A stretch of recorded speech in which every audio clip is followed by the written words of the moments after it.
ഇന്നൊരു നൊസ്റ്റു വിഭവമാണ്. പലരും ഇത് ട്രൈ ചെയ്ത് നോക്കിയിട്ടുണ്ടായിരിക്കും. പണ്ട് ഞാൻ ചെറുതായിരുന്നപ്പോൾ എൻ്റെ വാപ്പച്ചിയൊക്കെ ഉച്ച സമയമൊക്കെ ആകുമ്പോൾ ഇത് കടയിൽ നിന്ന് വാങ്ങിച്ചിട്ട് വരുമായിരിക്കും. എനിക്കും എൻ്റെ അനിയത്തിക്കൊക്കെ ഭയങ്കര ഇഷ്ടമായിരുന്നു, ഇത് കഴിക്കാൻ ഇഷ്ടമാണ്. ആ ഒരു ഓർമ്മയിൽ ഉണ്ടാക്കിയതാണ്. സംഭവം സിമ്പിളാണ്. കുറച്ച് പുഴുങ്ങിയ മുട്ടയെ മാറ്റി വയ്ക്കുക.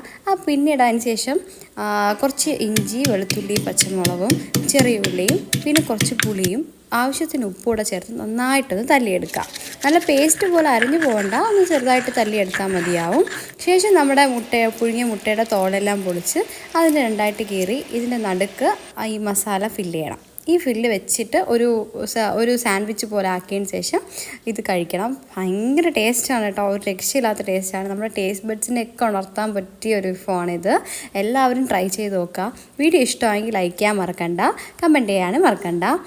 ഞാനിതെൻ്റെ ഇക്കാലിൽ കൊടുത്താണ് ട്രൈ ചെയ്ത് നോക്കിയത്. ഇക്ക കഴിച്ചിട്ട് 100 മാർക്ക് തന്നിട്ടുണ്ട്. ഇക്കാക്ക് നല്ല